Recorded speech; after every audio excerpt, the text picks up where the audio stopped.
The Last of Us, Season 2. This is the spoiler review. I'll probably also spoil parts of the Last of Us 2 video game because they're pretty well tied together. I might not go too nuts, but we'll see how this video goes, how much I want to talk about the game. So it's a spoiler for the show, and it's probably going to be a spoiler for the game because the show gives you approximately half of the game. There is a non-spoiler version of this review up on my blog, soundofbettermyhead.com. I tried really hard not to put any spoilers in there, which is tough when you're talking about a show like this, especially some pretty massive spoilers early on. I ended up giving this a 4 out of 5. It's probably a little high, and this is more of a fan of the game, giving the show credit for doing a good job of adapting the game, which is it's one of my favorite video game series. So, to be honest, the show probably isn't a 4-star for everybody. I don't know how non-players of the games will feel about the show. I almost feel like deducting points too because it is half the story, and if this was a longer season, it was like a mid-season break, or they were a little bit more clear about it, I think that'd be more forgivable. But I think it's pretty easy to tell by the structure of the show that they were going to just stop halfway. Also, the game itself was pretty controversial when it came out. I think the first section of it, where you do play as Ellie, was actually the weaker section.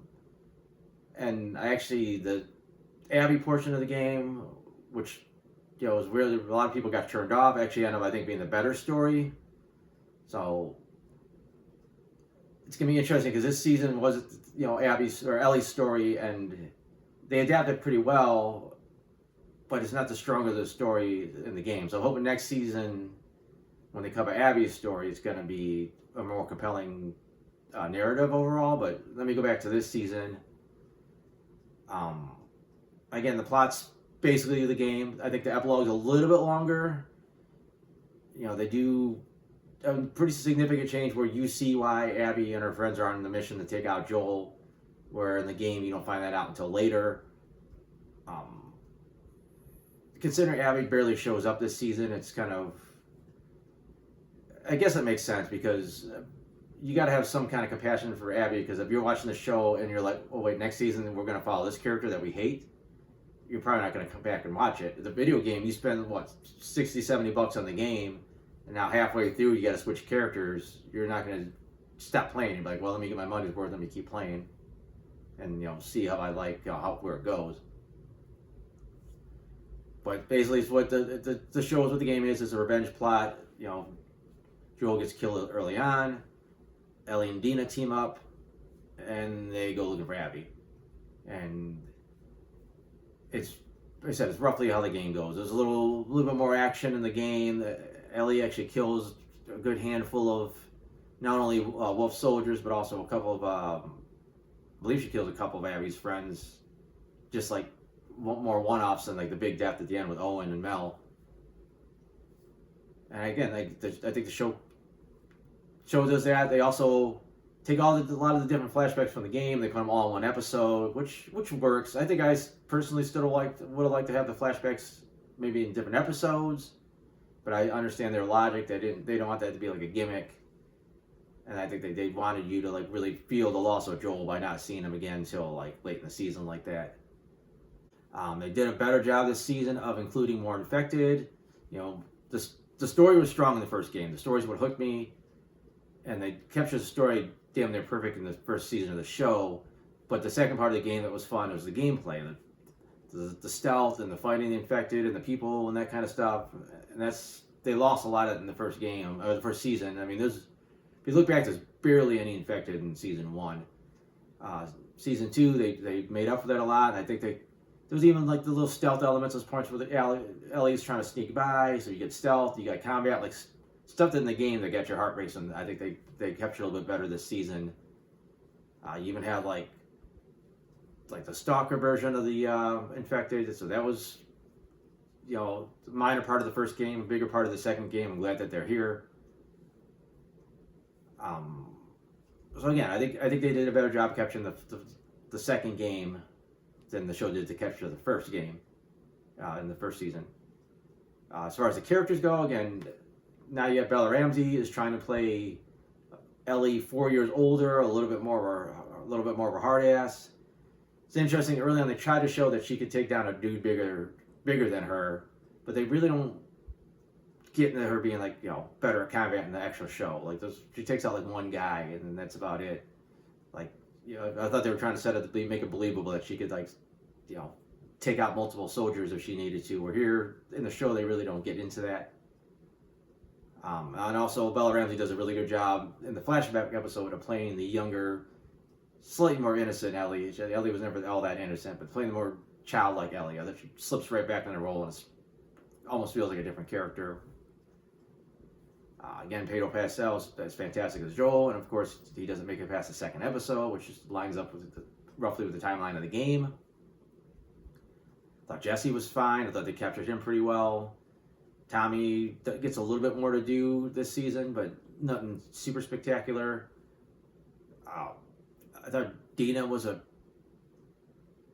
better than she was in the game. I think she's fine in the game. She's a good companion for Ellie, but I think here she's lighthearted. I think she's more level-headed than Ellie, so she really balances her out. Like Ellie's just kind of off the chain, and she kind of balances her and takes away some of that darkness.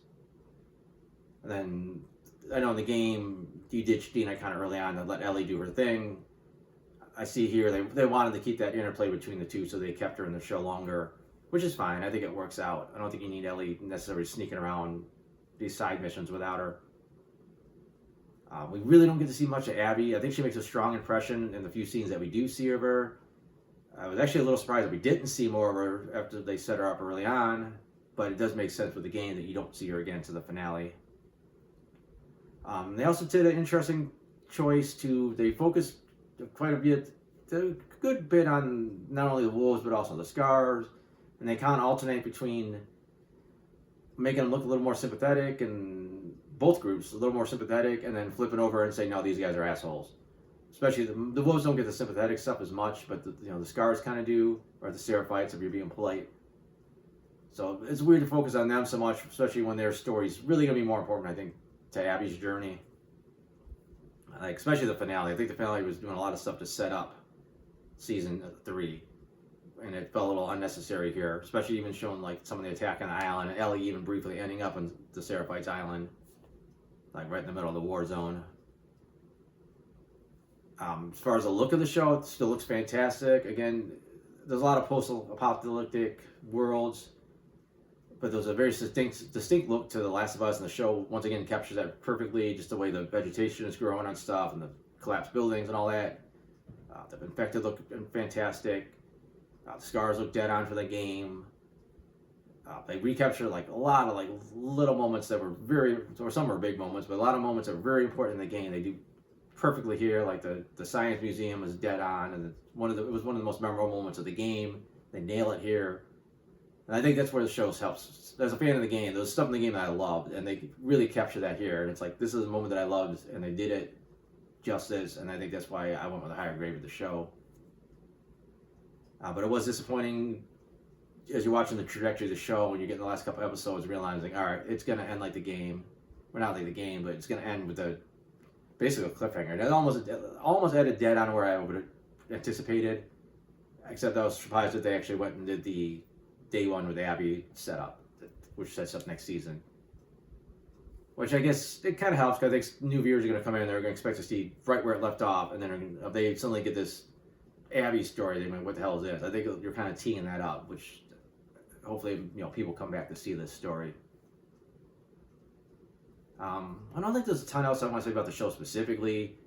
If you really think about it, not a lot happens this season. It's 7 episodes. The first couple are just the prologue, basically, of Ellie and Joel's relationship, and then his death, and then her going off on a revenge mission and bonding with Dina a bit. Not as good as the bonding between Joel and Ellie in season 1. And then it ends kind of incompletely. It just kind of stops, and then it's going to switch over to Abby's story, which is how the game went, which wasn't the greatest story, but it is what it is. I do got notes I took. I don't do single episode reviews. So I got notes on the different episodes, see if there's anything left that I still want to talk about. So let me check this stuff out. Again, a little moment. I'm glad I said I liked some of the little moments they threw in there. Even though they tweaked them. You know, there's a moment in the game when you play as Ellie and you and Tommy are doing kind of target practice. She's learning the sniper rifle. They did a version of that in the game, which was nice to see that.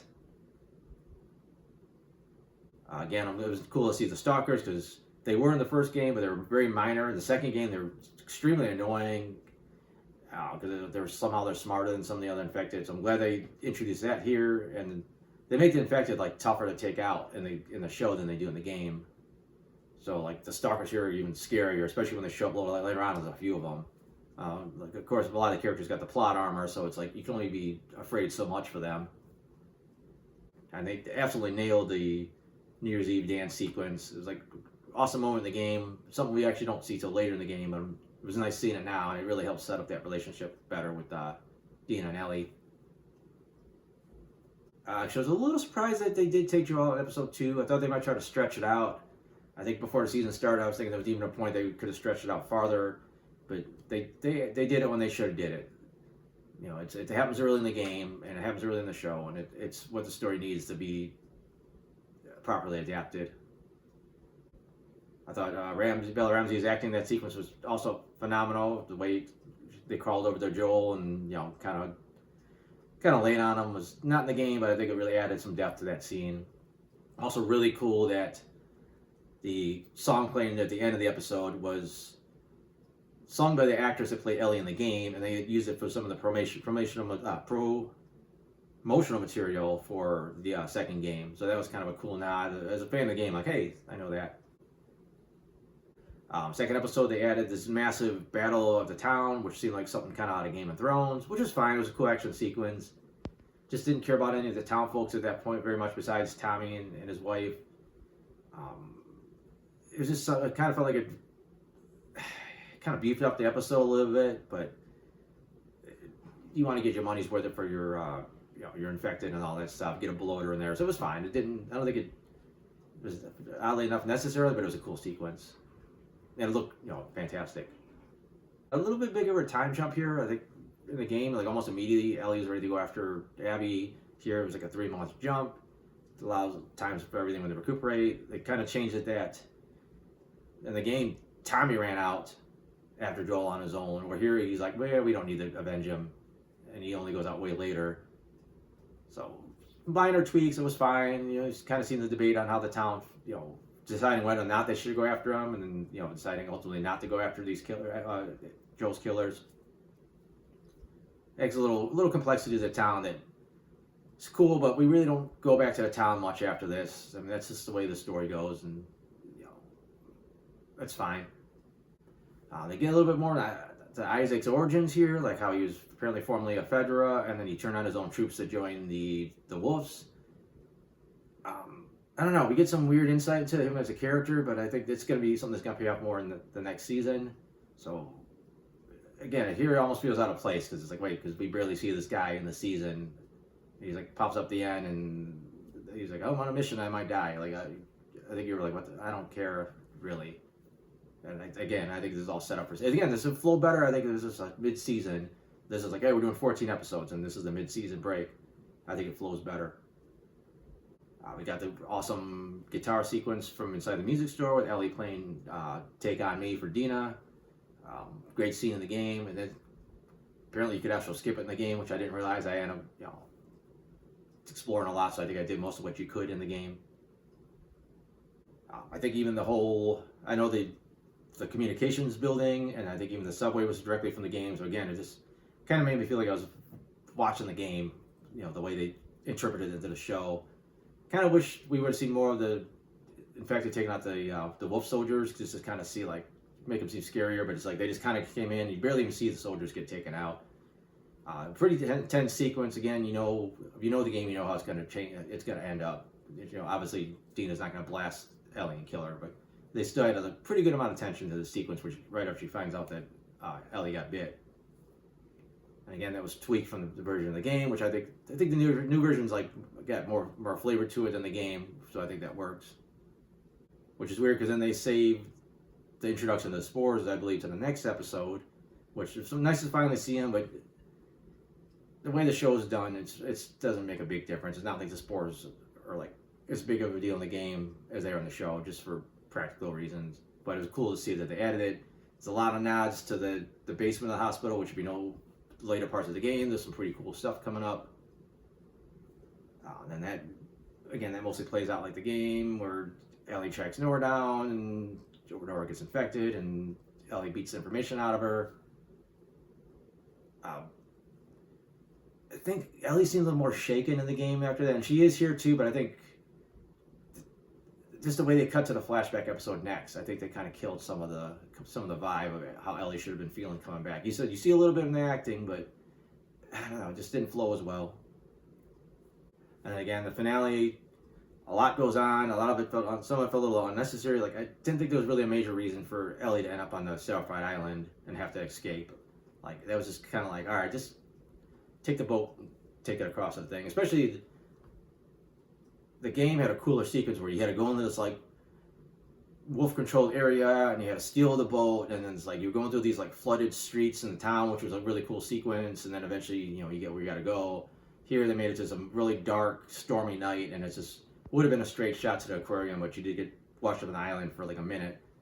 I think I prefer the game version better than this. It's obviously longer, but again, the whole island here, sequence here didn't need, didn't need to be in it, in my opinion. Again, I think I'll stop here. I kind of whipped through the notes. It wasn't anything super important I wanted to talk about. I think I got the gist of it. Again, I think and this is going from fan of the game. I don't know how non-fans of the game are going to react to the show. I think if you like the game, I think it adapts it better this time around than the first season adapted the first game. But unfortunately, the first part of the game, I think, is the weaker story in the game. I'm hoping if they stick to the landing going into season 3 and they capture that second half of the game, I think it could be pretty cool. Now they're talking about maybe doing another season. I know if you play the game, you get to like a point where it's like you feel like the game should stop, and it keeps going. It goes on like even longer. I don't feel like there's another season's worth of material though. I don't know. I don't want to see them drag it out too long if they're going to do it that way. So we'll have to see. But other than that, like I said, I do got the spoiler-free version of the review. I have other TV reviews, movie reviews, a couple video game reviews. I got a comic strip that I do, and that's all at soundofbetterinmyhead.com. So if you want to check any of that out, that's awesome. Other than that, thanks for watching.